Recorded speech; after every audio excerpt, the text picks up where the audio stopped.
All right, booting up. I'll let you know in a second when we're live. And we are live, I think. Says it on the screen. We are live. All right, I'm going to hit the record button and we'll get the show going.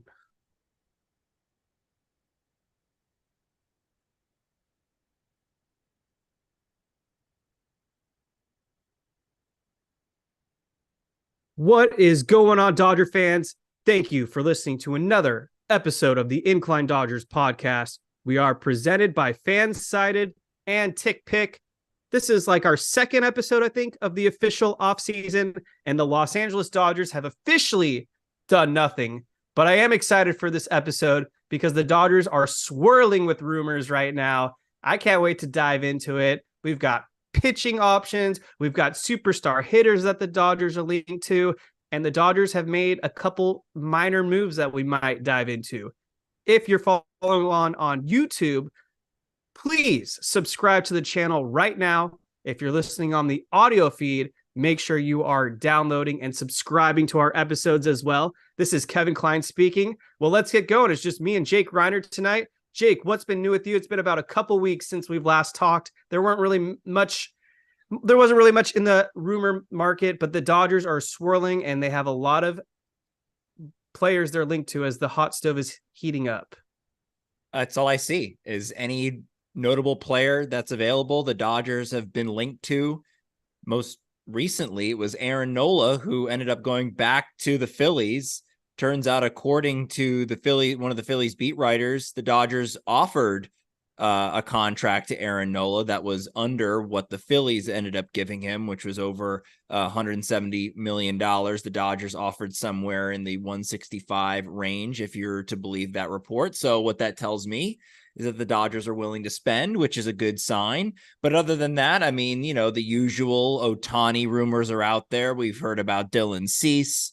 We've heard about Yamamoto. We've heard about Snell. We've heard about maybe a trade for Corbin Burnes and Willy Adames. We've also been linked to Bo Bichette. I mean, just the names are endless. I like all of those players. I think the Dodgers, with any combination of those players, are going to have a successful offseason.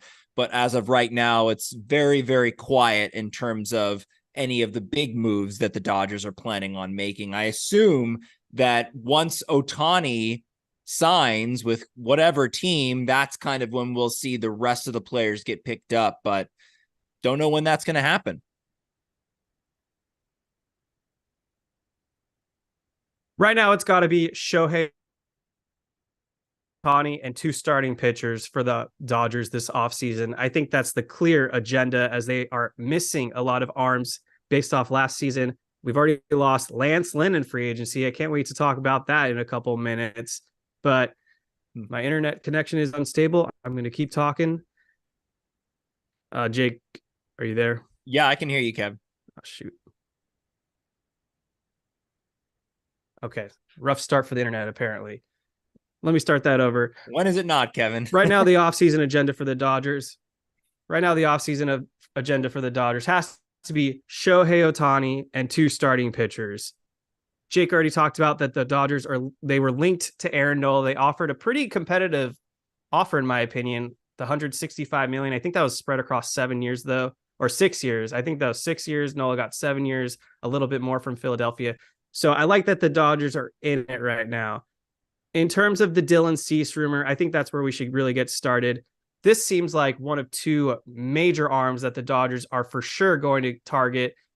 It felt like the Dodgers kind of were interested in Dylan Cease around the trade deadline, but the Chicago White Sox may have had too high of an asking price. It seems like they're just blowing up that entire roster right now.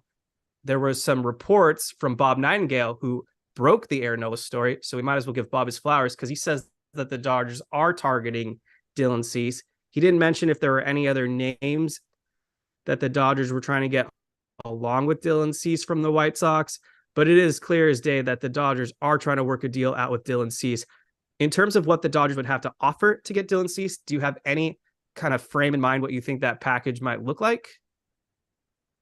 Well, the Dodgers also just came out with the Baseball Perspectives or Baseball America, I should say, top 10 Dodgers prospects, and a lot of those guys on that list could be involved in future trades. Guys like Michael Busch, guys like Miguel Vargas, Gavin Stone.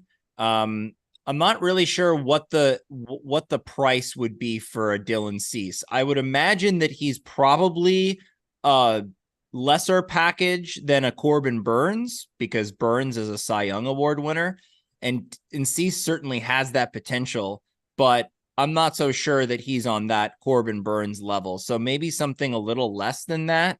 That it wouldn't take like, an entire army of, an elite top prospect pitcher and a position player, but maybe like a Michael Busch by himself, or maybe they could work out if they want to pair him with like a Luis Robert or something like that, then I would consider maybe putting a little bit more into that package. But if you're just going for Dylan Cease, I would assume that maybe a top tier prospect and maybe a lower level prospect would work in the White Sox favor. Am I kind of on the right track here? Sort of. I don't know if Dylan Cease would cost less than Corbin Burnes, because Corbin Burnes is a 1-year rental essentially, who has already come out and said that he is going to test free agency, and he's a Scott Boras client. I don't think he would have any interest in signing an extension. And Dylan Cease, on the other hand, he's got at least 2 full years of control. He might have 3, but I think it's 2 now. In terms of okay, who's the better pitcher, though, it is definitely Corbin Burnes. I don't think Michael Busch would be enough for Dylan Cease. 1v1, that would probably be something that the White Sox just hang up the phone and laugh at the Dodgers. I think that the Dodgers would have to include Michael Busch, and then probably Gavin Stone or Emmett Sheehan, whoever they're more inclined to trade. And then on top of that, the Dodgers probably have to throw in one more pitching prospect. Yeah, I wasn't saying that it would be a 1v1 Michael Busch for Dylan Cease. I would say it would have to be a package that wouldn't necessarily, I don't think it would be as big of a package that you would have to put up for a Corbin Burnes and or Willy Adames.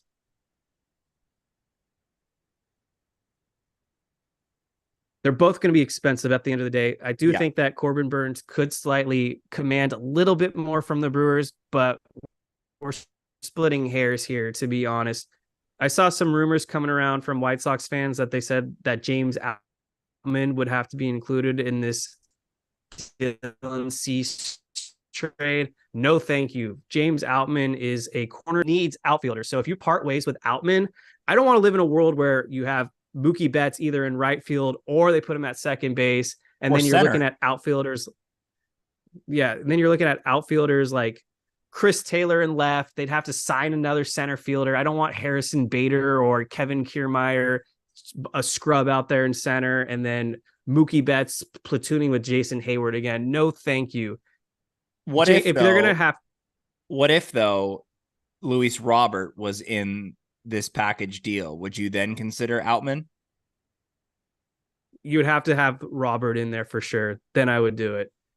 Only because Luis Robert is like a superstar outfielder. He's a good defensive center fielder.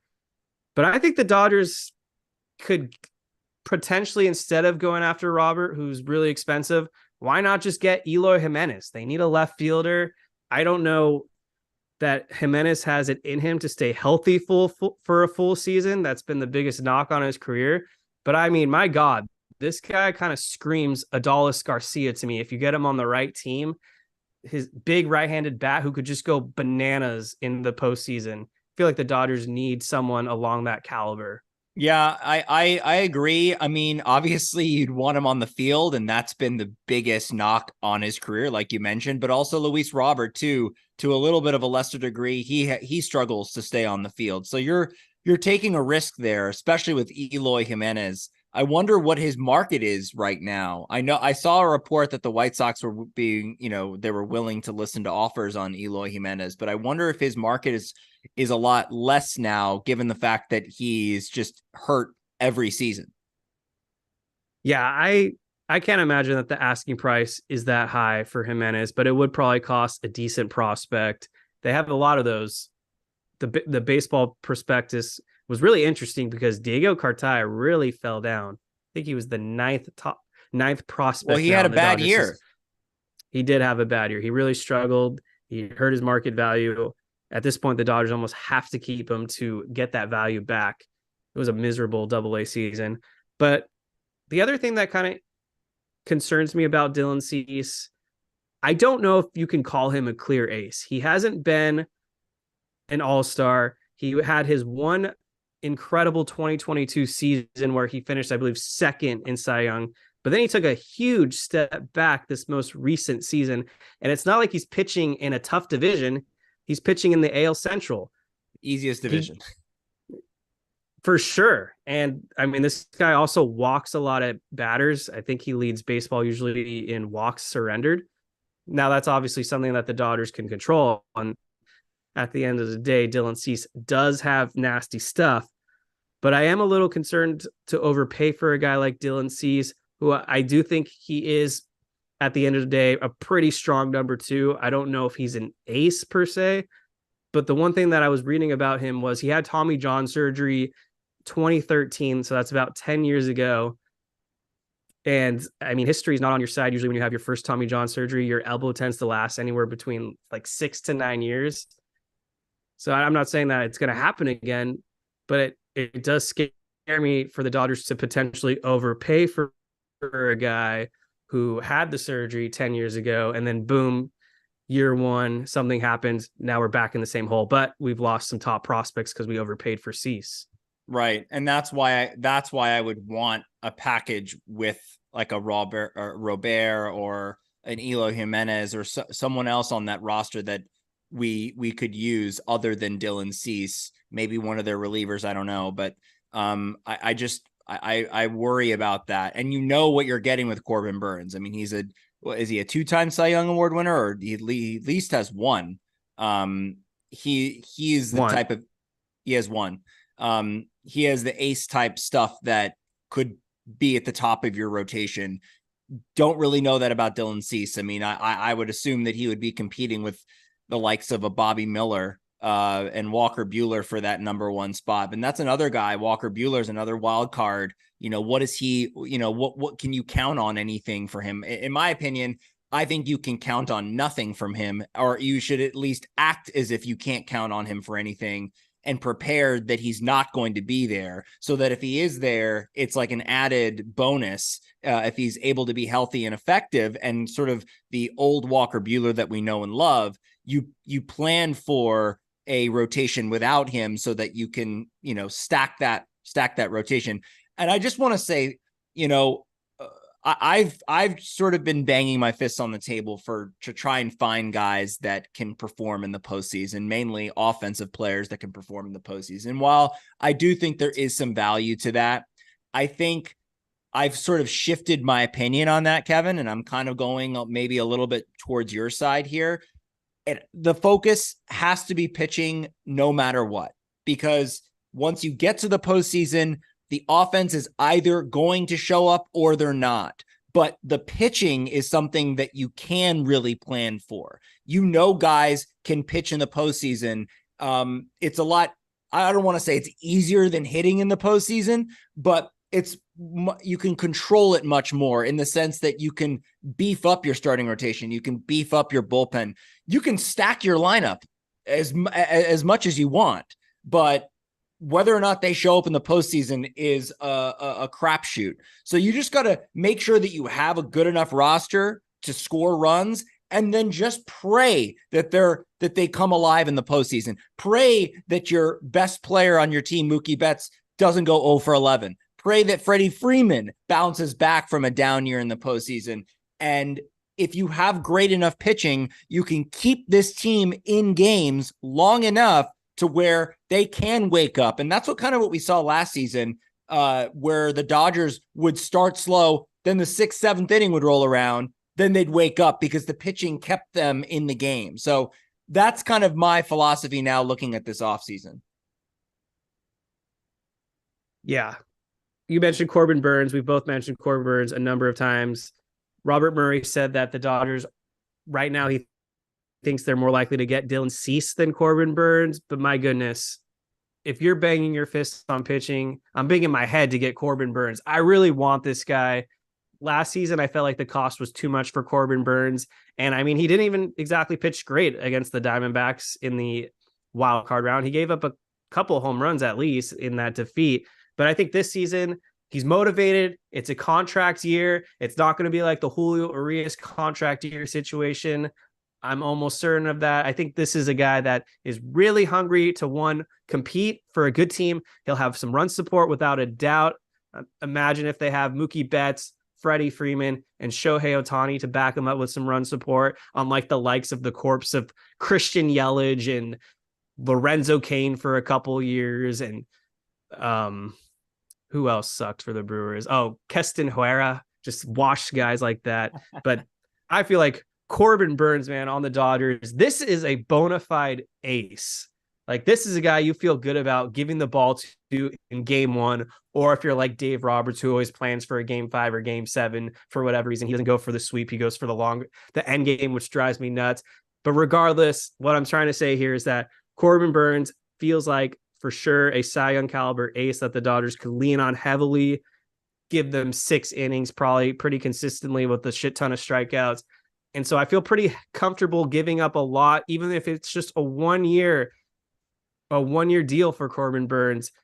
I think it's worth it. I think this is a guy that could lead the Dodgers to a World Series. This guy just feels like he's destined to have a breakout postseason. I don't want to jinx him or anything, but you take Corbin Burnes, and I do feel like the Dodgers still need to acquire a shortstop. I don't really want to hand Gavin Lux the reins at short anymore. He's coming off that knee construction surgery. I don't really want to put all the pressure on the world on him. I'd rather kind of ease him back into getting into the baseball mindset. And if you look at an infield defense of Muncy at third, Lux at short, potentially Vargas at second, that's pretty bad. But if you go Muncy at third, Adames at short, and Lux at second, you have to feel pretty good about the Dodgers defensively, in my opinion. Oh, 100%. And I'm with you on Gavin Lux. As much as I am a fan of his, I think maybe even more of a fan of his than you are. I still feel like... Oh, that's obvious. Yeah. I still feel like he needs to kind of earn that spot back. And I don't just mean by his production. I mean by his ability to be available. And that's been a really big knock on him, not even just with this season-ending, knee injury that he had in spring training, but even in years prior to that, he's been injured and has missed significant time. So that's the number one thing. Is he going to be available? And then is he effective? And I think that if he's healthy, he's going to be good. But putting all your chips putting all your chips into the middle for Gavin Lux to be your everyday shortstop is just irresponsible. And we're getting Miguel Rojas back, but I want him on the bench. I want him, spelling these guys and giving these guys a rest. I don't want to see his name in the lineup every day.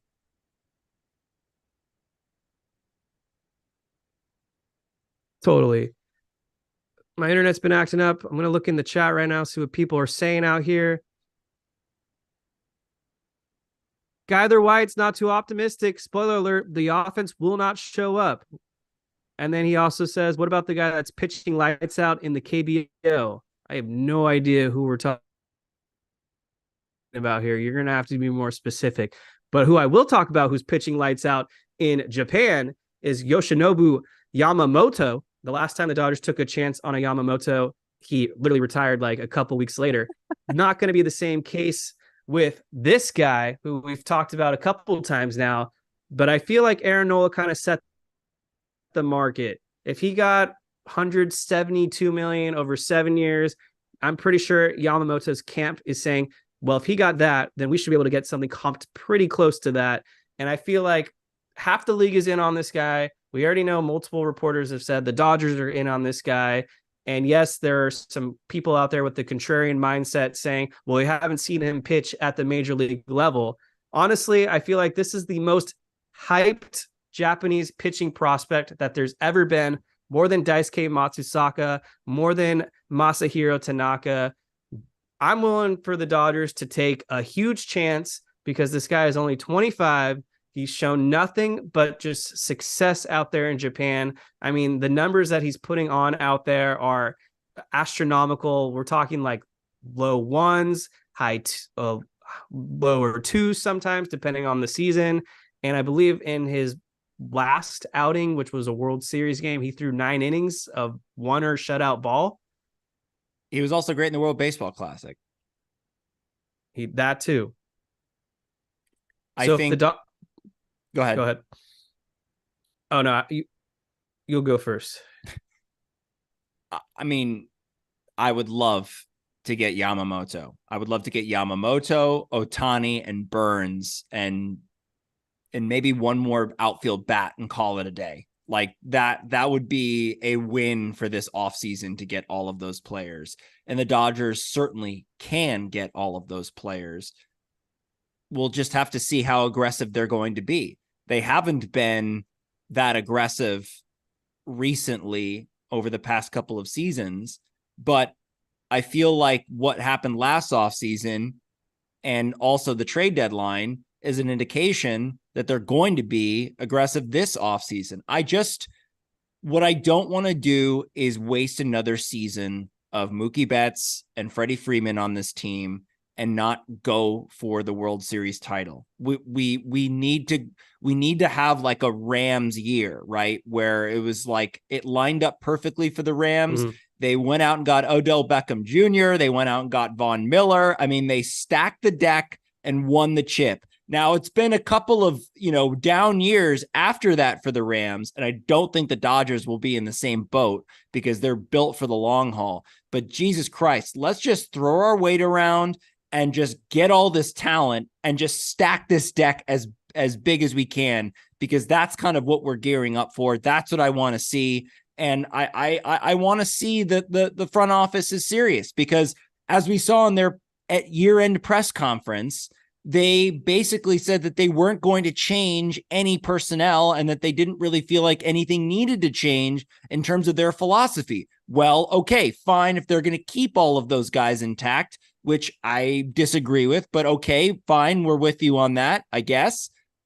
The thing that you can change is the roster. So I'm really looking forward to the Dodgers making this roster the best it's ever been, and then reinforcing what we don't have, or maybe due to injury don't have at the trade deadline, and be aggressive there too.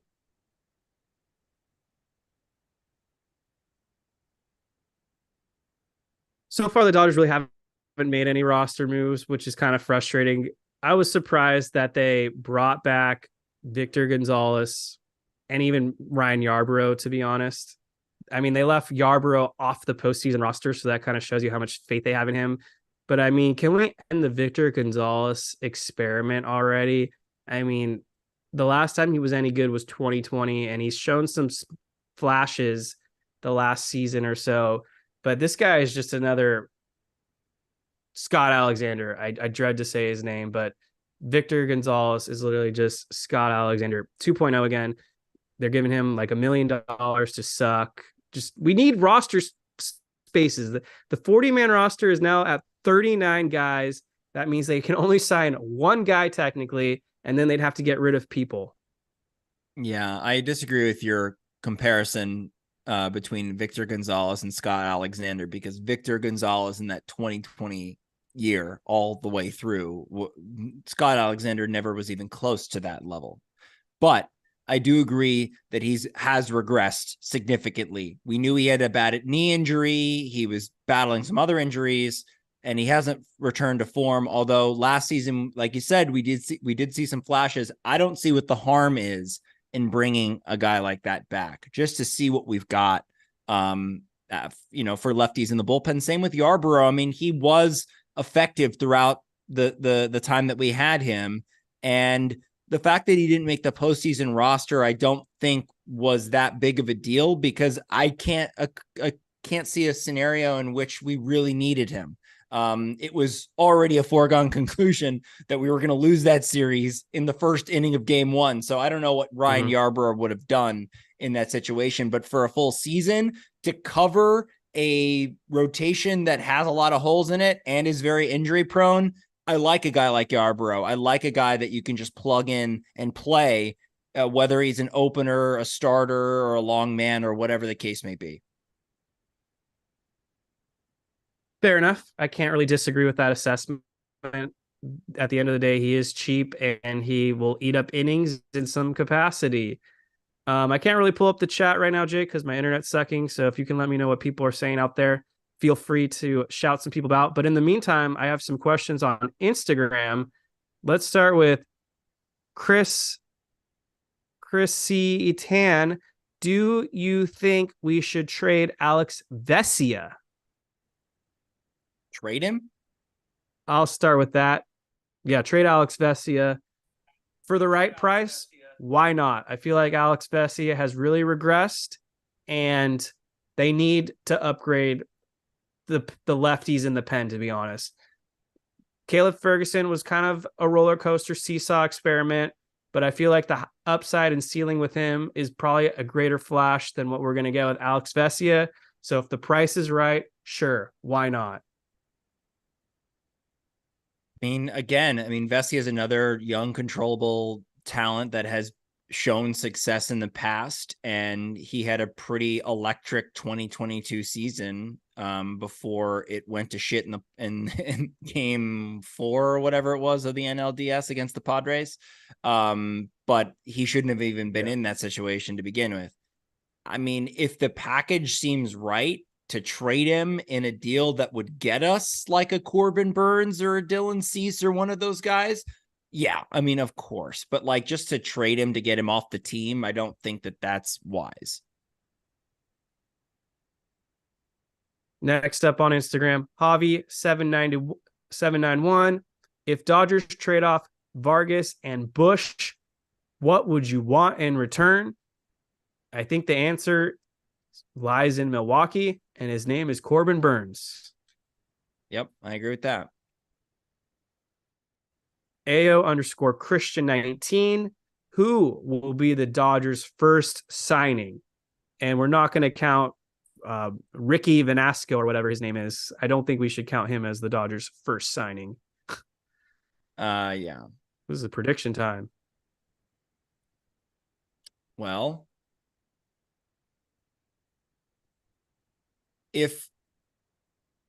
are we under the impression that Ohtani is going to go first and then set the market from there? Because if that's the case, then I honestly go ahead. If that's your opinion, you can stick to that. I honestly think it's going to still be pitchers. Well, we do know that Yamamoto, right, was posted and the window begins tomorrow morning. Yeah. So I don't know how quick that's going to materialize, but I have to imagine that all the teams that are ready to pursue him are going to just, clamor and get their offers in as quickly as possible. But I don't know how that process is going to go. So I would either say Yamamoto or Ohtani. I'm going to throw a curveball out there and say the Dodgers sign Jordan Montgomery out of nowhere. I love it. And also the Dodgers need a lefty. That's exactly my mindset. They have no lefties right now. Yeah, I mean, I'm looking ahead to some of these rotation projections for 2025, and people are assuming that they sign Ohtani. So you're looking at potentially Ohtani, who's a righty, and then Miller, Pepio, Sheehan, all righties. And then I know that it's been asked in the chat and it's going to be asked online. Should the Dodgers take a flyer on Brandon Woodruff? I mean, I don't mind it, but then he's a righty, Dustin May's a righty, and Tony Gonsolin's a righty. So where's the lefty? Right. Yeah. I mean, it's either Montgomery or you're going after Blake Snell. I think you gotta get one of those guys. Having a lefty starting pitcher is huge. That's another name that the Dodgers have been linked to. Do you buy it? Do you think the Dodgers are going to put in an offer for Blake Snell? Would you be happy with the signing? I don't know. I mean, here's the thing, right? He is durable. He's a 2-time Cy Young Award winner. He doesn't go deep into games. I don't think he's ever had a complete game.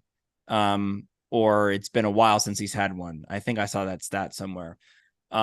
He doesn't go deep into ball games, and that can be a problem over the course of a full season when you need starting pitching to go deep into games to save the bullpen.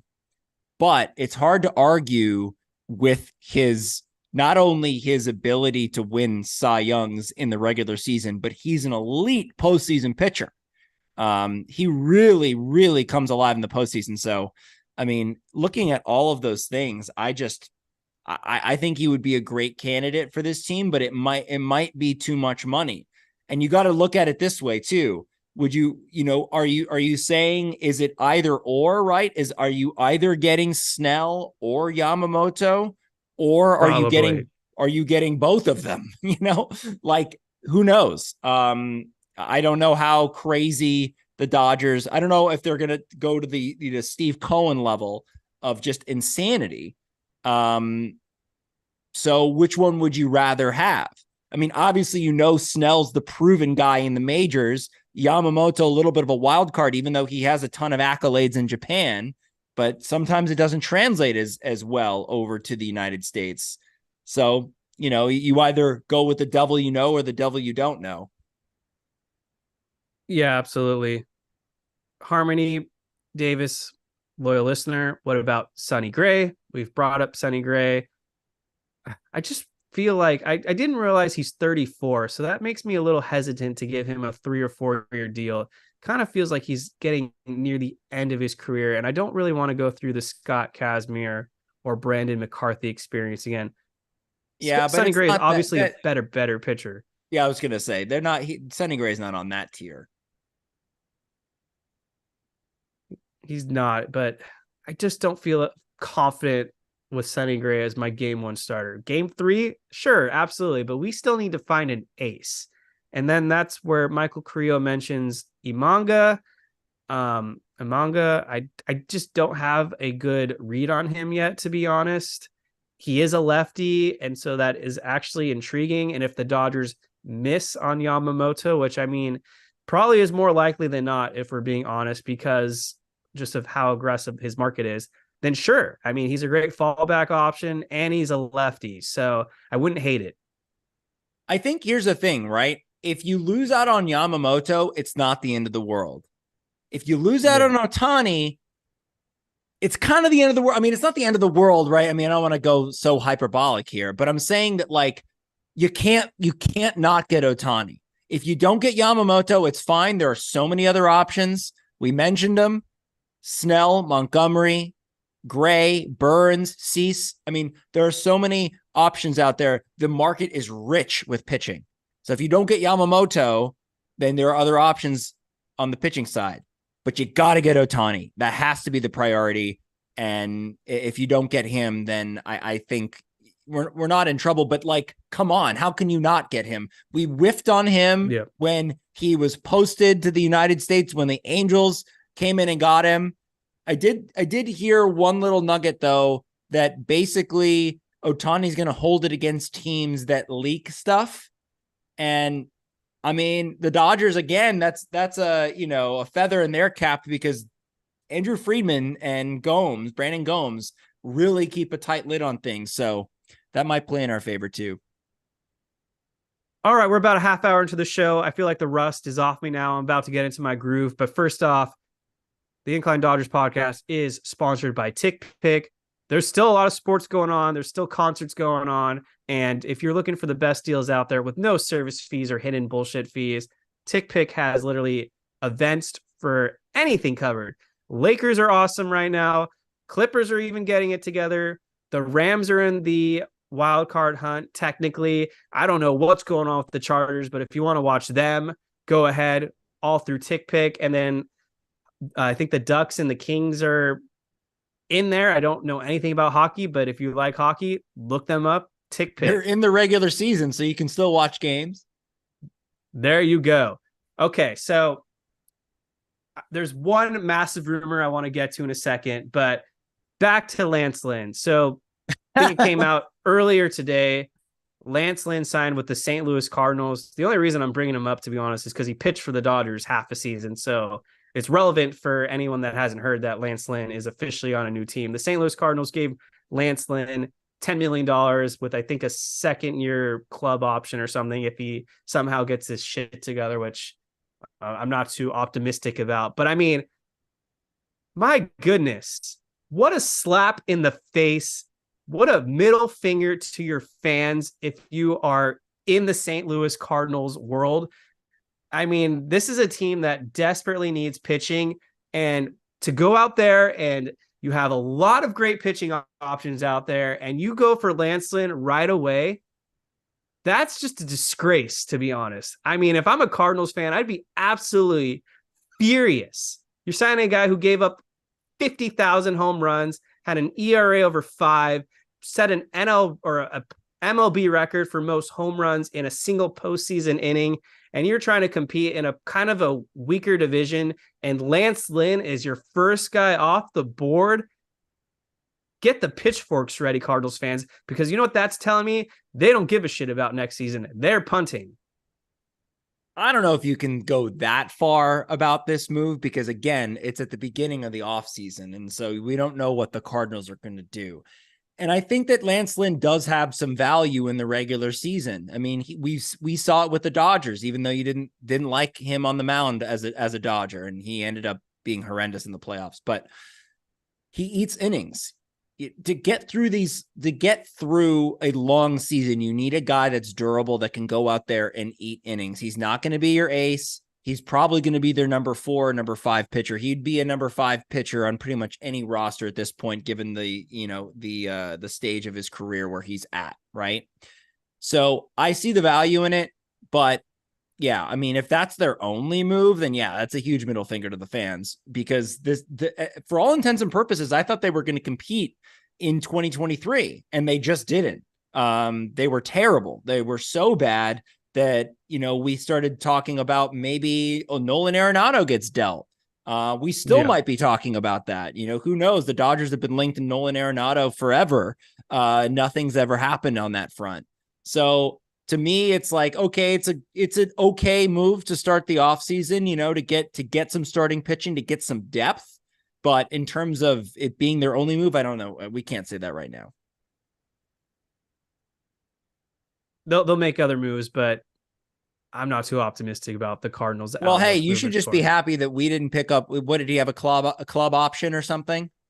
Yeah, 18 million. He is not worth 18 million. No, that would have been ridiculous. We wouldn't even pay. We didn't even pay Cody Bellinger that much money. If you're watching along on YouTube, make sure to hit the like button. Subscribe to the Incline Dodgers, people. We're going to talk about the Incline Dodgers Awards in a little bit, but let's get into the big rumor here. It was a casual night, and just bam, out of nowhere, Hector Gomez tweets that the Dodgers are not only obviously pursuing Shohei Ohtani, but they're also aggressively trying to make a trade to pair him back up with Mike Trout. I honestly had my jaw drop to the floor because a lot of people are going to be skeptical and say, Angels would never trade Mike Trout to the Dodgers. And honestly, they're probably right. Artie Moreno is a dumbass and usually does the wrong thing. But this doesn't say that the Angels are looking to trade Mike Trout. This says that the Dodgers are pursuing Mike Trout. So, I mean, if there's at least a half glass full outlook on this, it shows you that the Dodgers are being aggressive. And if they're at least calling the Angels about Mike Trout, then you have to love that tenacity and aggressiveness by Andrew Friedman, because if there's an off chance that Mike Trout is available, I'll say it. Burn the farm. Burn the entire farm for Mike Trout. Give them everybody they want, because honestly, I think if you have a lineup of Mookie Betts, Freeman, Ohtani, and Trout in some capacity, there is that off chance that they just score 2 or 3 runs again in the postseason in typical Dodgers fashion. But there's also high odds that they just go bananas and they just dominate any pitcher. And we haven't seen Mike Trout on a competent roster in about a decade. And if you put him as no longer having to be the captain and he's now just a supporting character, I honestly think that would really play into Mike Trout's strengths. Oh, it would be a monumental trade for the Dodgers. It's something that I think the baseball world needs in a weird way. Nobody outside of Dodger fandom would want to see Mike Trout and Ohtani on the Dodgers because the Dodgers are one of the most hated teams around the league. But what I mean by good for baseball is that you're finally going to see Ohtani and Trout in the goddamn playoffs if they play for the Dodgers.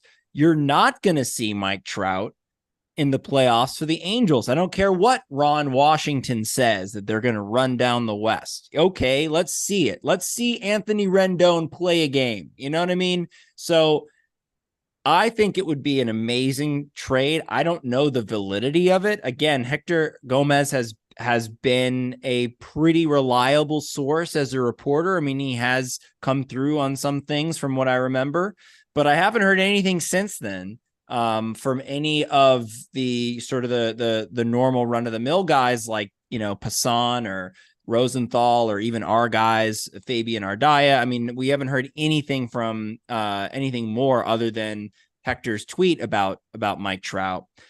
I think this would honestly be the biggest trade I think the Dodgers and Angels have ever done. I mean, they certainly traded with each other before. The Howie Kendrick trade comes to mind with Andrew Haney. And I remember the Jock Peterson failed trade for Luis Renifo. Thank God we didn't do that. So it's not so foreign that these two teams would trade for one another. But like you say, I don't know if Artie Moreno is going to want to do that. I mean, he is so hell-bent on making a name for himself in this market, in the LA market, that giving Trout to the Dodgers is a death sentence for the Angels. I mean, just market wise, it's going to be a death sentence for them because without Trout and Ohtani, what the hell do they have? I mean, they're going to have a crop of great players that the Dodgers will undoubtedly give them, but they're not going to be ready to contend now. And with their player development, they probably won't even contend ever. So I can't see the upside for the Angels other than getting just a freaking Brinks truck haul of prospects from the Dodgers. Yeah, I mean, you said it. They're not going to win with Mike Trout, so you might as well do something different. And it's not like Artie Moreno's going to be there in the long haul anyways. It sounds like he's going to sell this team any year now. So if it takes Michael Busch, Miguel Vargas, Andy Pages, second time's the charm in this case, throw in some prospects like Gavin Stone, Landon Knack, and maybe even Nick Frasso, that sounds like a lot on paper for Mike Trout. But ultimately, you're looking at a roster that is ready to win now. You would have Mookie, Outman, and Trout. I think you could put him in left field, which would be actually a lot better on his body. And then the infield, Freeman, Muncy, Lux, and I don't know, Rojas, unless they find another shortstop. And then, of course, Will Smith at catcher. That's an elite lineup. I mean, of course, if you go for Trout, then getting a guy like Burnes or Cease would be kind of out of the question. Then you'd have to go free agent pitching, which would be Snell or Montgomery or Yamamoto, which is fine, I think. But yeah, I mean, let me rent a 15-seater van and I'll drive those prospects down the 5 freeway to Anaheim myself. Yeah, I don't want to hear it that Mike Trout is injury prone and it's just not worth it. I mean, he is injury prone, but it's Mike Trout.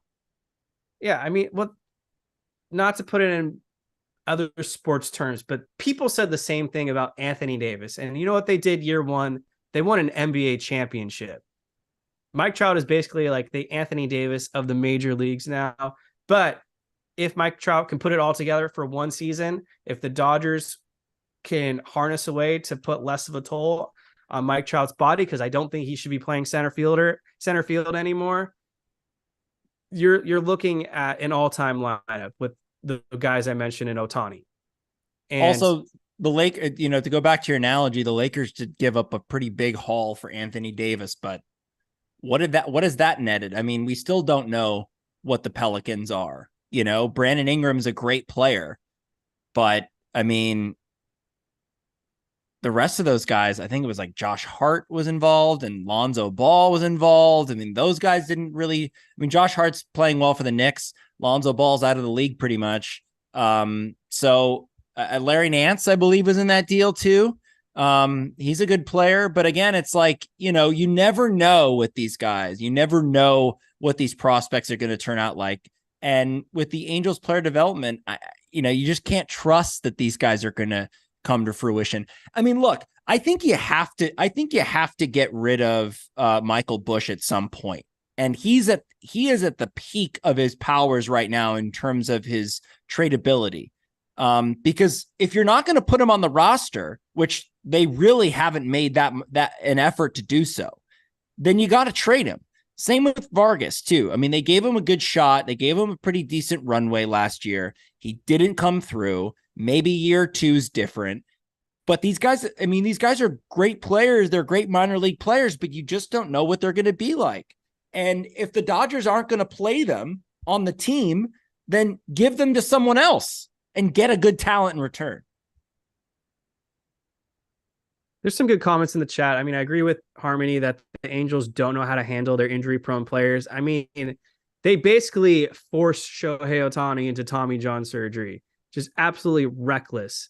And then Michael Carrillo brings up a good point that Trout does have a degenerative spine disease, but I don't know the severity of it. If he's allowed to play, or if he's capable of playing 5 years, it's good enough for me, honestly. I mean, like if we get a title out of it, I don't care how long he plays. If we get one title out of it, cooked. Yeah. Exactly. I don't think Mike Trout is going to turn to dust in 2024. I think he's still got at least 3 to 5 good years left in him before he just completely crumbles. So that's good enough for me. Like, the Dodgers need to do something different here. They've been running it back with the same roster every year, and it's getting us nowhere. One last question on Instagram, MadMax_A_million 2018. Should we reconsider signing Eduardo Rodriguez? Or should we consider signing, Eduardo Rodriguez if did you hear he was willing to be traded? No, finish that sentence because I think you're going to make botched the question. I wasn't going to make the point, but the question is basically, should we give Eduardo Rodriguez a second chance after all he did to us? I heard a report that said that the destination for him doesn't matter now. Yeah. Well, which is it? Does it or doesn't matter? Now that money is the priority, of course it doesn't matter. This guy tried to take another $20 million out of the Dodgers during the trade deadline. They said no, so he vetoed it. I don't want that guy. My issue with Eduardo Rodriguez is that I think he believes he's better than he is, or I would say more valuable than he is. So he's going to be wanting top tier, top dollar, top rotation money. And I just don't feel like he's worth that. He's a good pitcher, but I feel like at best he's a number 2, number 3 starter. I mean, if you're going to get him, like kind of what we were talking about with Sonny Gray, that can't be your be all end all choice. You know, that can't be your big move for pitching wise. If you get a Rodriguez or a Gray, in addition to a Montgomery or a Yamamoto or a Snell, I'm all for it. But getting just Eduardo Rodriguez as the shining free agent signing pitcher, I'm out on that. And it just, I don't know. I think it matters. I know that David, our colleague here, does not feel like this matters, but I know you are with me on this, Kevin. I think it matters if a guy wants to play for the Dodgers. And it was very clear to me at the trade deadline that Eduardo Rodriguez didn't want to play for the Dodgers for whatever reason it was, whether it be close to family, he was dealing with some personal issues or whatever. He didn't want to come to the Dodgers, and he obviously doesn't give a shit about winning. That's what that tells me. He and again, I don't know him or whatever, so he may care about winning, but those actions did not comfort me in feeling like I would want to welcome him to the Dodgers after that kind of stunt that he pulled. Yeah, keep that loser off my team. Anytime I think of Eduardo Rodriguez, I just go back to the Yasiel Puig monster 3-run home run with Kobe Bryant in the background cheering him on. You know, and even I can't get that memory off me. So go away, Erod.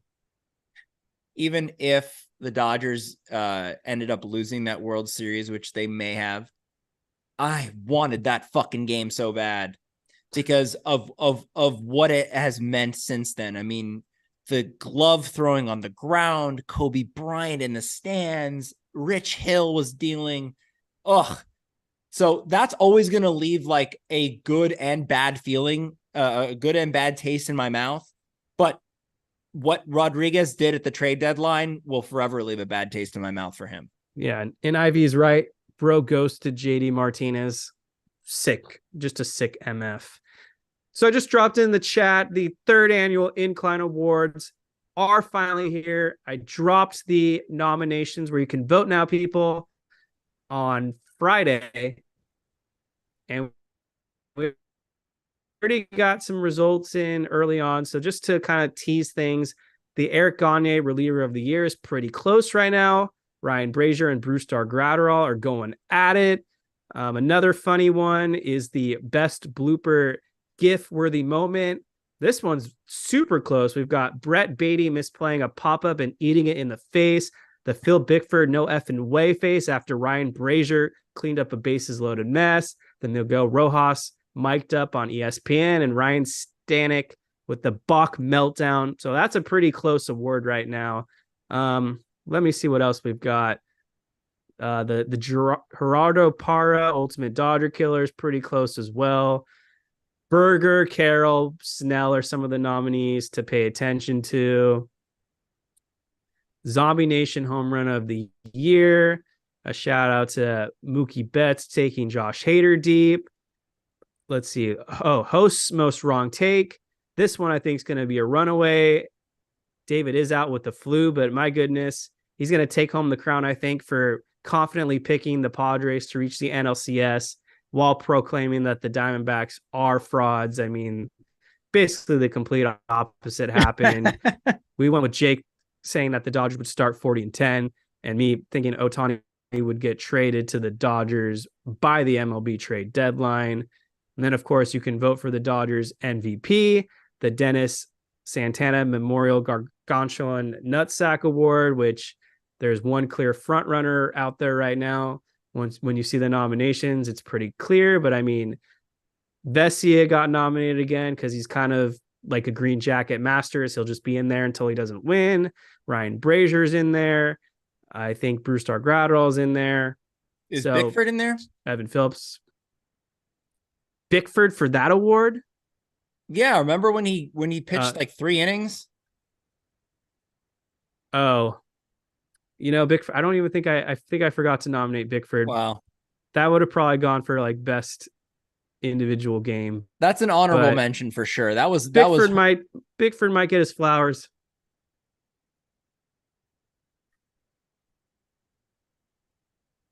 He'll get his flowers, I think, for a different award at least. I love the Incline Awards. They're a lot of fun. I'm so happy that David had that take about the Padres because I mean, you could do a whole category on me. What was my worst take? There were so many bad takes that I had to start the season in terms of predictions. I think my Cy Young Award winner was Julio Reyes. So there you go. That's something. I didn't even remember that. So lucky you. I remember it because I was like, "Ooh, back here, Julio, here he comes." Yep. Okay. I wish I had remembered that, or if you brought it to my attention sooner, because that should have been the nomination, to be honest. I know. That's an egregious take right there. And I think season you picked hindsight Walker it Buehler is to win the Cy Young, and he blew out his elbow. right? Yeah. In 2022, you picked Bueller to win the Cy Young. I think you're Yeah. cursing No, our I Dodgers. Maybe you should stop. yeah. Don't ask me for my Cy Young take Maybe ever just again. or pick someone we don't like. Pick Logan Webb or Merrill Kelly or something. All right. I'll pick an NOS guy next time. So I did this whole show with no notes. This was just my memory. This is just me reading off the rumor mill. We don't have many other rumors left to discuss, just some other quick hits that came to my attention over the last week. Juan Toribio mentioned that the Dodgers were looking for a shortstop, possibly. Bo Bichette and Willie Adames were the two names that he brought up. I could see Adames, obviously. I don't know if Bo Bichette is a realistic target, but my goodness, would love it if the Dodgers could pull that one off. Yeah, he would be very expensive. And then Teoscar Hernandez was another outfielder that the Dodgers were looking at. I think Jorge Castillo mentioned that one. That would be Also, a free agent signing. There's also Lourdes Gurriel, I heard, and Tommy Pham. If we want to take one of the former D-backs. Wouldn't mind any of them, to be honest. I think any of them are solid guys out there in left field. I am starting to get an inkling, though, that Jason Hayward might not be coming back. It seems like he played really well last season, and now he might have priced himself out of the Dodgers, because you're going from a guy that was a minor league flyer to probably someone that's going to be making somewhere between 6 to 10 million on the free agent market. And I don't know if he is going to repeat himself or that was just a flash in the pan, a la like a Trace Thompson, where he just pumpkins back to what he's been the last 3 to 4 years. So he went from kind of being a guy that I would love to see back, but kind of having second thoughts based off potentially what he's asking in the free agent market. Yeah, if he's too expensive, then no, thank you. I mean, he was a nice surprise this year, not only with the bat but with the glove. I mean, the ability for him to play an elite right field while Mookie Betts could play second base was huge.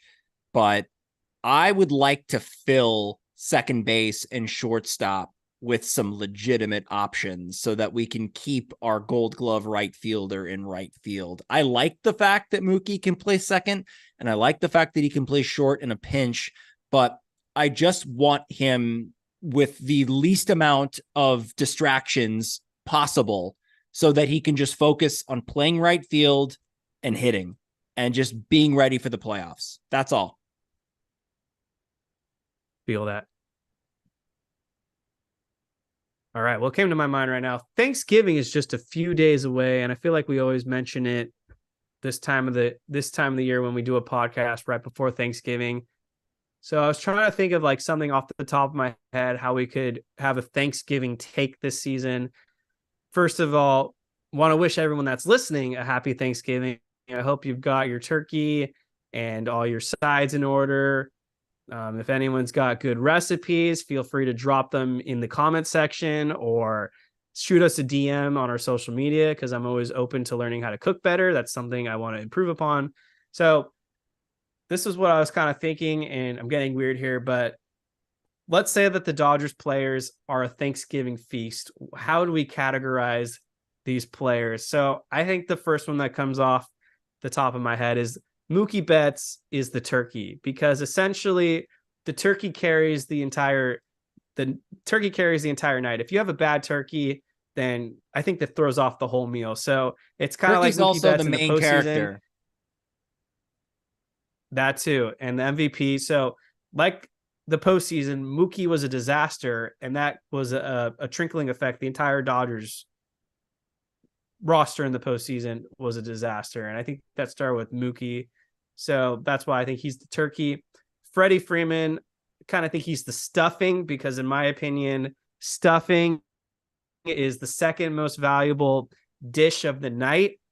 Everyone's going to have a different opinion here, but the stuffing complements the turkey. And if you have great stuffing with a great turkey, then you're talking about an excellent 1-2 punch.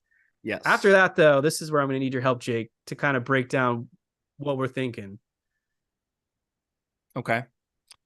Do you want to go with are we doing gravy or are we doing like We the could do it all. Yeah. the yams, Gravy, the sweet cranberry potatoes? sauce. We can do sweet potatoes. I Who are think you thinking? I think the sweet potatoes is, I don't know, I'm waffling between like Max Muncy or Will Smith on this one. I was thinking Um Smith. Smith. Okay, yeah, cuz Smith is like definitely like uh kind of that kind of, I mean, the sweet potato can yam, the yams is just, I mean, it's a great dish. It's a great pairing. It's a complimentary dish. You're not going to have a full meal of just that, but you need it. And it provides a really nice punch, a really nice complement to the meal. I think Will Smith is that. He kind of anchors it, I'd say, because you've got the savory, right, with the stuffing and the turkey, and you got the sweet potato yams. Like that's the sweet and savory. So I think Will Smith is perfect for that. Ivy thinks that Kershaw is the sweet potatoes. I think Kershaw. We can't give him the turkey. What are people with ham? Is that a thing? Do a lot of people have ham with their Thanksgiving meal? I don't. I've never had the ham. But I hear that's a thing. I think Kershaw is the ham, where he's no longer the main character, but ham is a pretty important meat, I think, to a lot of people as well. I know that you get it on Christmas dinners, but a lot of people have it for Thanksgiving as well. And to some people, ham is the ace, and ham can be the leading dish. So I think Kershaw is the ham. He is like the star of the pitching rotation. I The, think the I think I'm gonna give gravy to Max Muncy. Okay. I think that gravy, you can honestly pour it over top of literally any of those dishes, the turkey, everything. You can pour it over as much or as little of it as you want. And I think for Max Muncy, he's just that guy that is going to get you 35 to 100 RBI, 35 home runs and 100 RBIs. But you're not relying solely on him to provide all of the thump, but he does cover that lineup, kind of like gravy covers the dish, if you know what I mean. I like that. It just came to me. I think Kike Hernandez is the cranberry sauce because Nice. cranberry sauce can be clutch, but at the same time, it's sweet. And I think those two characteristics embody Kike. And sometimes you don't need it, right? You don't Mm-hmm. always need Kike, right? But but Yeah, but you have him if you need him, and when you put him there, when you put him in the game, when you put him on the plate, he delivers. I like it. Chris Taylor, he can be the bread rolls. It's not really something you need, but sometimes those bread rolls just hit the spot and come up clutch. And I think that's what Chris Taylor is at this point. He is basically the dinner rolls. Yeah. What about the And bullpen? then, and last but not the pumpkin pie. And I think that's where Evan Phillips comes in Oh, because the pumpkin pie closer. is like the Yeah. closer of the night. Yeah, I think I And that's think Evan Evan Phillips. Phillips, Brewster Gratterall, you could go pecan pie too. Yeah. That like any of the dessert items you can give to the bullpen. Sean says David Rosenthal is the burnt stuffing because he overcooked us. He overcooked us on the Dodgers' potential last season. I get, Harsh. yeah. I I think this is the same guy that calls you Will Ferrell. I've never understood that, but I guess I'll take it. Syndergaard is the used up napkin that gets thrown out in the bin after the meal. Shout out That's a good Ivy. one. That's a good one.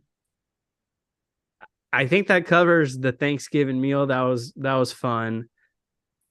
Dennis Gonzalez, has there been anything out there about Kike lately? Love for him to come back. He was on foul territory, I think, a couple weeks ago, and it sounds like he's just weighing his options.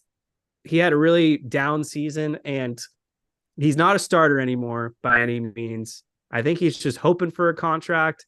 I think the Dodgers are probably weighing their options right now in terms of what bats they can assess or acquire. But I do think that Kike should come back as a bench reserve. I do think he has a lot of value still coming off the bench, or if you need to insert him in the lineup for a clutch moment or a clutch game, I'm still on board.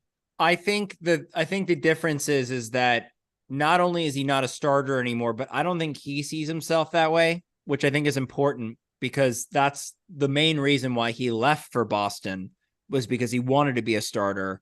It didn't work out. It's sort of like what happened this season with the Lakers, where they started Austin Reeves, and as soon as they moved and he was not good in the starting lineup, as soon as they moved into the bench and he was coming off the bench and performing in that second unit, he's been amazing since then. I think Kike Hernandez is the same way. Keep him on the bench, let him play. He can play all over the diamond and excellently at any position. I just think that he's way too valuable to let walk again. He needs to be a priority. I mean, obviously not of the priorities that we listed at the top of the show with pitching and Ohtani, but he needs to be a priority. We need him. The bench depth is clamoring for a guy like Kike Hernandez. And also, he was one of the only guys that hit in the playoffs. So, and he always does. So you got to keep that guy around. You just have to.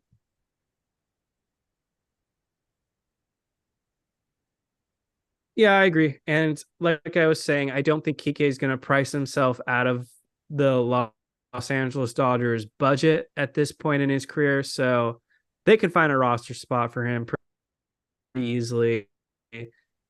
I mean, at this point, it seems like the versatility just makes him refuse to find an assignment for. So why the hell not? I think we're coming to the last 15 minutes of the show, give or take. So if you guys have questions out there, start dropping them in the chat right now. We'll do a quick Q&A. If you haven't hit that like button already, please do that as well. And if you're not subscribing to our channel, well, then why are you here? Please hit that subscribe button. So this is my idiot of the week, which actually happened today on Monday, November 20th. Thank you, Max Scherzer, for going on foul territory earlier this morning and making a bonehead statement to Ken Rosenthal and his buddies with his pitch to Shohei Ohtani saying, yeah, the money is great, but winning is better. The audacity coming from Max Scherzer saying that. The guy that ditched the Dodgers the moment. Let me take that a step backwards. The guy that phoned it in, threw in the towel when his arm was a little sore. Oh, little baby, do you have a pacifier in your mouth when you were 7 years old? Because that's the attitude I'm getting from Max Scherzer. This guy is such a baby, a fake tough guy. Left the Dodgers the moment he entered free agency to go with the New York Mets. I mean, he chose the New York Mets not because they were going to win or anything, but because they offered him the most money. And it just pisses me off that he got a get out of jail free card from the Texas Rangers and the Mets because the Mets were spiraling out of control. And this guy bashes the Mets the moment he leaves them, just like he did to the Dodgers, to go to a better situation. Just sickens me. He signed up for this New York Mets, got to cop out the moment there was a little adversity. Once again, second time he's done this in the last 2 years. And then he goes on this podcast and acts like, yeah, winning is better than money. Oh, bullshit. You would choose the money any day, Max Scherzer. It's also good for him that the Rangers didn't need him. You know, like he barely pitched for them. And when he did, he didn't pitch well. So they won despite him. And he got hurt and he wasn't heard from again. He was off the postseason. He was off the World Series roster after he got injured. And so he got a ring and they didn't need him. They didn't have to rely on him. And so he got another ring. But to say that, you know, winning is more important than money is just so hypocritical. Just based solely on the fact of what happened with the Dodgers. I mean, he didn't want to go in game 6. The Dodgers were forced to use Walker Buehler, which pretty much set him up for not only failure, but also the injury that occurred, in the following season. It was just so overworked, so overused. And the reason he did it was, I think partially because he wanted to get a fat contract, which he did. And it worked out because he ended up getting a ring, not from the team that signed him, but for the team that traded for him.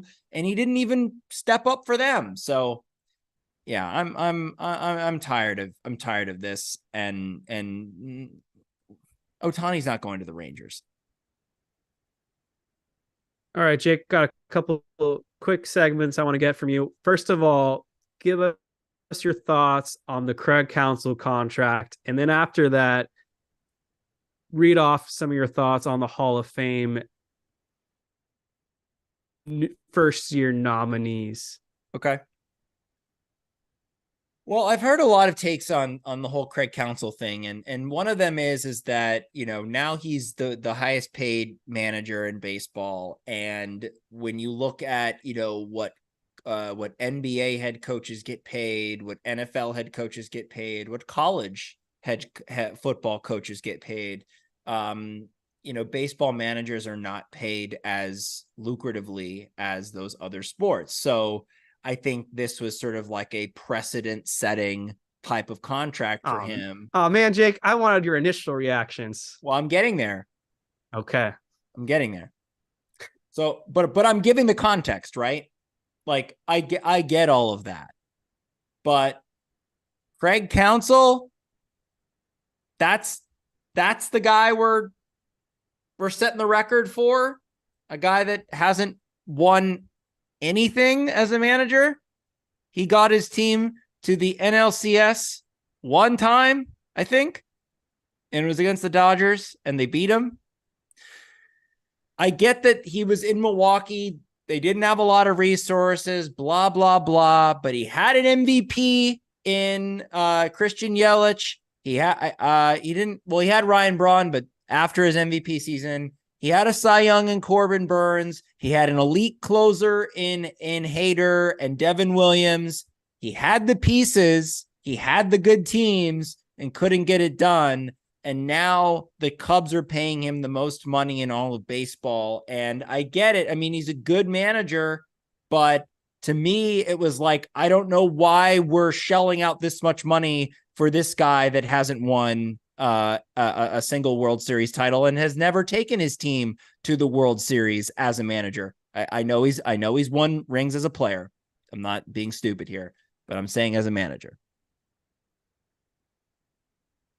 It was funny because the timing of that, I think after your initial reaction, he finished second in manager of the year voting or something like that. I don't know. I don't think he's going to a much better situation with the Cubs, but maybe they will have more resilience in their spending. But yeah, Jay kind of stole my thunder because when he first had these replies to me, I mentioned that the college coaches were getting paid way more than MLB managers somehow. You've got Lincoln Riley, who's getting paid like $100 million over the next 10 years total. And he hasn't done shit for USC. He's helped develop some great quarterbacks, no doubt, but has this guy even won in college football? I don't think so. It seems like he flames out every year with great talent. And I'm with you. I think it's ridiculous too. I think that's ridiculous too. Isn't Texas A&M paying Jumbo Fisher like $76 million to not coach them for the next 7 years or something stupid because he was just a disaster? And they said, yeah, we'd rather pay you than coach for us, asshole. So I think ultimately what Counsell is doing is setting an awesome precedent. The Pistons are paying Monty Williams, I think, a crazy amount of money. So why not MLB managers? Why not them next? Now, I don't know when Dave Roberts' contract is up, but I have a bad feeling he's going to start asking for $10+ million a year. And you better win a World Series. And to be honest, he should get it. He's so much more successful than Craig Counsell. It's not even close. Here's a question from Ivy. You guys think Otani already knows what team he's going to, or is he still deciding as we speak? I feel like he knows where he wants to go, but I do think that money could swing him a different direction if it's an offer he can't refuse. I mean, we know that the West Coast is appealing to him. We know that he wants to play for a contender. And that's pretty much all we know. Obviously, everything with him is close to the vest. He doesn't want any leaks or anything like that. So in terms of our insight into where Otani's at, we just don't have that right now. But we have a very strong suspicion. I mean, it just makes the most sense of any team in the majors that he would come to the Dodgers. I mean, it just makes the absolute most sense of any of the 30 teams.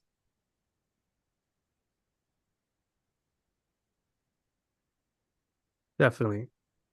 All right, Jake Reiner, give me your final thoughts, or if there are any additional topics. I did mention the Hall of Fame ballot. I don't know if you want to get to that or save that next time. I'll just briefly. I mean, we've got some new guys on the list, right? I'll just read some of the new players that have been added to the Hall of Fame ballot. We've got Joey Bats, Jose Bautista, Adrian Beltre, Bartolo Colon, Matt Holliday. First ballot, not a Hall of Famer.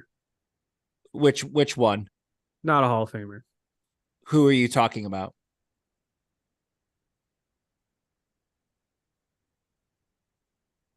You said Batista, no.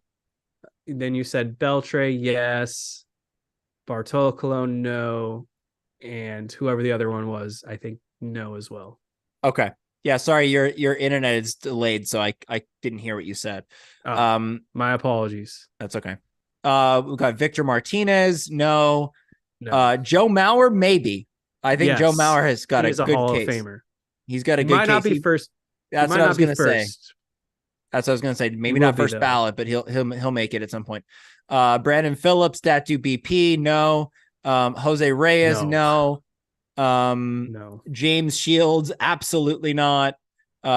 Chase Utley, no. David Wright, no.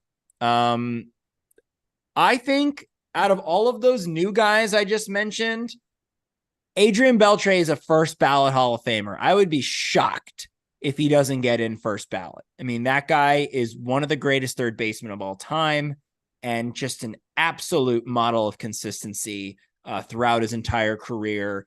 It's my biggest regret as a Dodgers fan. Letting him go was just the worst. I mean, a lot of people have their own, like with Mike Piazza. I get that. Mike Piazza is on that list for me. Sean Green is on that list for me, even though we had him for a while, but trading him to the Diamondbacks is just, what the fuck were we doing?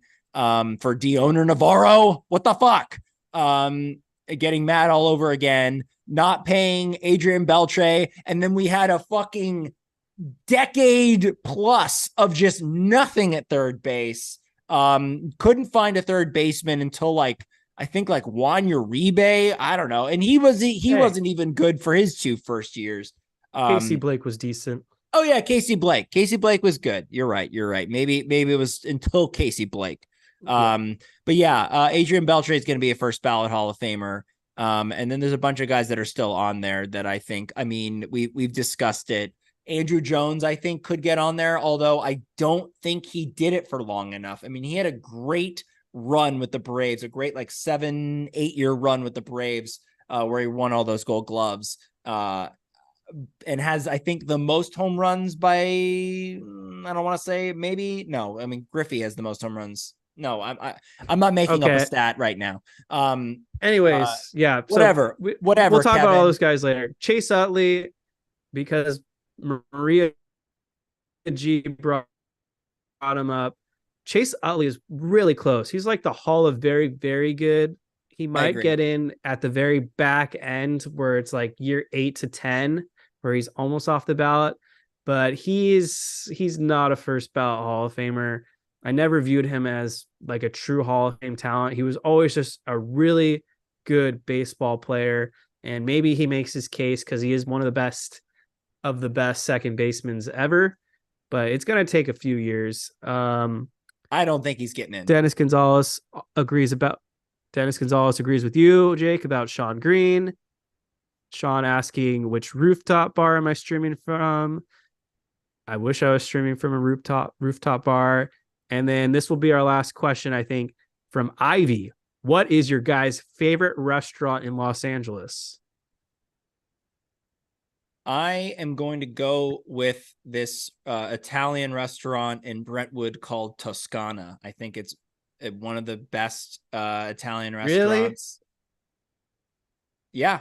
Really, Jake? And, yeah, really. Oh man, it's my favorite restaurant. I grew up there. God, you're such a Brentwood person. I mean, what is that supposed to mean? Of course I am. I grew up in Brentwood. I mean, yeah, I'm a Brentwood person. Only Brentwood people rave about that restaurant. Yeah, and bad, for good reason. It's not my favorite. Okay, fine. I went there in April, and I was pleasantly underwhelmed. Well, a lot of it has to. I guess Ivy was. Ivy was looking it up yesterday. That's all I was going to say. Can I just finish? It's also a nostalgia thing. Grew up in Brentwood, went there all the time. My family goes there. They know us there. I've had, best friends of mine have gone there. I mean, it's just, I think it's brilliant. That's my favorite restaurant in LA. I don't know this restaurant. Il Pasteo, Pastisteo. Is that another Brentwood restaurant? I'm not familiar. I don't know, but it sounds like you're pronouncing it wrong. It's in the chat, man. The Window in Santa Monica. I've never been there either, but I think I've heard of that. Okay. So I'm a big pizza guy. I've gone to the best of the best pizza restaurants in Los Angeles. I think that there's a couple ones that are really high up there for me, and then I'll get to my favorite restaurant. Pizzeria Sai, which is in West LA, I think. Great pizza. Desano Pizza in East Hollywood. Excellent pizza. Both wood fire. Highly recommend if you're trying to find some of the best pizza out here in Los Angeles. Now, my favorite restaurant, this is tough because I normally can't limit it. I can't limit it to one place. So I'm kind of cheating here because it's actually in Santa Barbara, but my favorite Mexican restaurant is Los Agaves. They have a Nagura Hills location as well. Don't know if you've been there, Jake, but I highly recommend for some of the best Mexican food in Southern California. I have not, but that is a really good recommendation. I'm also going to throw this is the snobbiest restaurant I can throw out there, but it is just the best, which is Nobu in Malibu, is one of the best restaurants in the LA area. I don't know if we're going to count Santa Barbara though, Kev. We're not, but that's like my favorite restaurant, I think, in SoCal.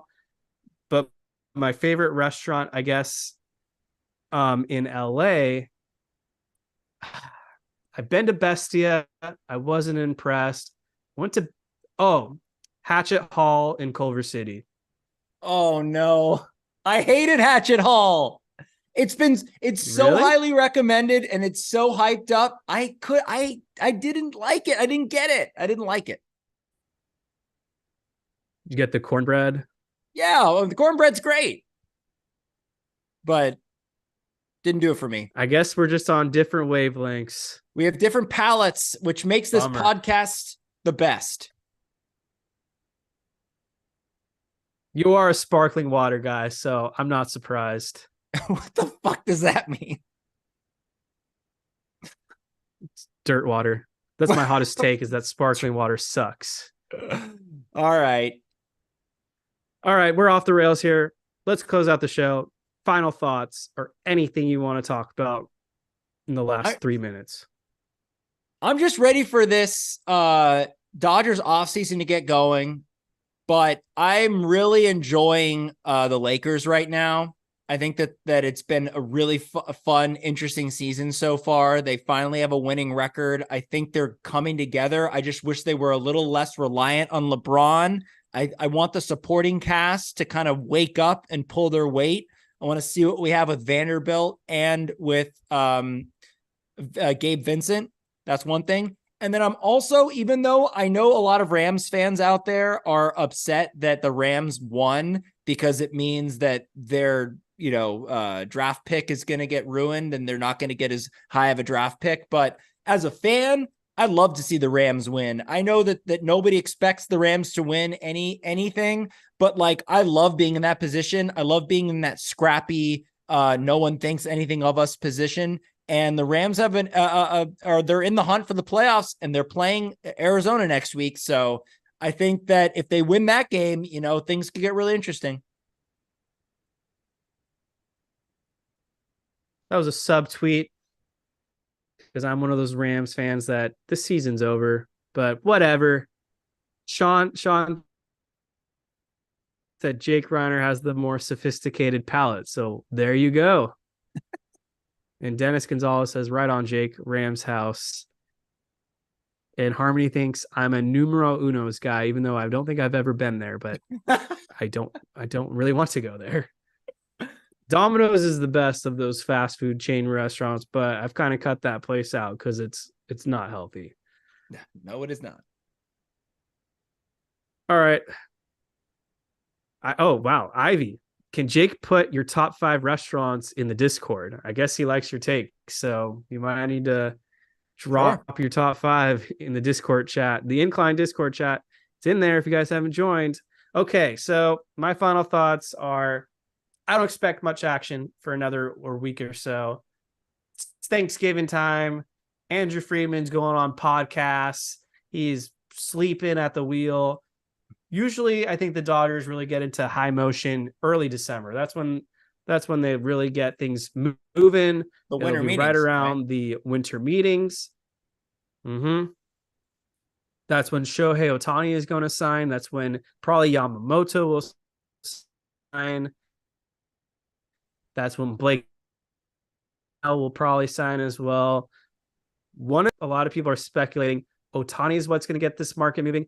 I honestly think more teams are in it for starting pitching. I think this is the most jam-packed, all in on starters we've probably ever seen heading into an off season. And I think day after day, Nola was the first domino. Dodgers were in that one, as we discussed. We're going to see another big name pitcher probably right before or right after Thanksgiving come off the board as well.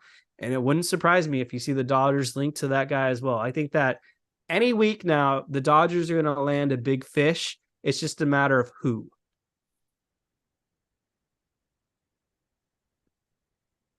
All right. Jake's nodded his head in approval. That is the show tonight, ladies and gentlemen. If you haven't already, subscribe to the Inclined Dodgers podcast, or if you're listening on the audio feed, wherever you get your podcast, please be a subscriber and leave us a 5-star review if you're a fan, or if you're watching it on YouTube, leave some comments in the chat. Let's get this party going. We'll respond back to you. But on that note, hope everyone has a great Thanksgiving, and let's hope the Dodgers make some moves.